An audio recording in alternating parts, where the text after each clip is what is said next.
Dahil nga sa kabisihan natin, may mga pagkakataon talaga na meron tayong mga mahal sa buhay na bibihira na lang din po natin makasama. Hello mga sisilud! So another vlog. Alam ko, marami sa atin ang makaka-relate dito. Hindi lamang ang mismo mga OFW, kundi yung mga pamilya din po na bibihira na lang din makasama. So alam naman natin, ang karamihan sa mga mahal natin sa buhay kapag ito ay nag-abroad, so bibihira na lang din natin makasama. Paminsan yung mga pagkakataon na kayo ay nagbabanding, parang bibihira na lang din po talaga. So, medyo relate ako sa bagay na yan dahil nung minsan, naging OFW din po yung aking husband at ganun din po yung iba ko pang mga kapatid. Kaya, kapag may pagkakataon na kagaya po nito at kung kahit papano naman, may budget tayo, gumawa po tayo ng mga masasayang alaala. Kaya nag-decide po kami dito magkaroon po tayo ng kaunting despedida. So ito po ay low budget despedida lamang. At ang mahalaga naman dito yung bonding, yung memories na maiiwan po. Alam ko marami sa ating mga kapwa OFW na kapag kayo ay pauwi na ng Pilipinas, so excitement nandoon, yung mga paghahanda. Syempre yung iba nga daw hindi na makatulog.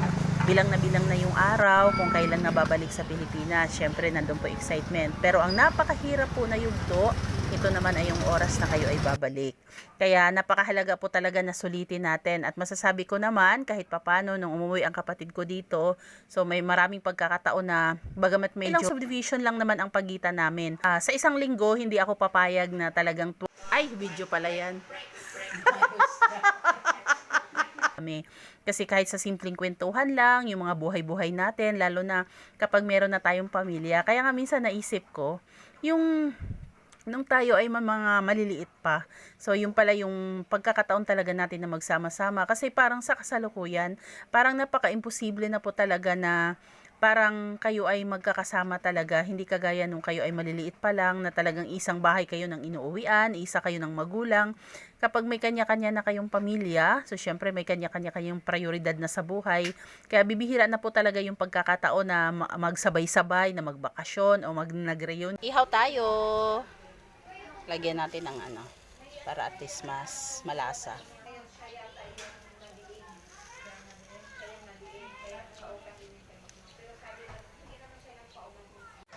See ya!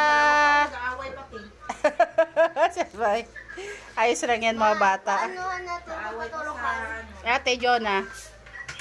Oh, see? Salamat sa kwentuhan, sa banding, at sa pag-share ng mga karanasan at mga problema, mga hinanaing natin sa buhay. So, sabi nga po, pinanganak tayong patuloy na lumalaban kahit wala po tayong kalaban. So, ingatan ka nawa ng Panginoon and see you After 2 years. Maraming salamat sa inyong panunood at hayaan nyo po i-shoutout ko din si Charity Sumailo, si Queenie Sanchez na ating pong mga kapwa content creator, pakisuportahan. At kung gusto mo, sa susunod kong video ikaw naman ay shoutout ko, mag-comment ka lang po sa ibaba o sa comment section ng Despedida. Okay? Thank you for watching!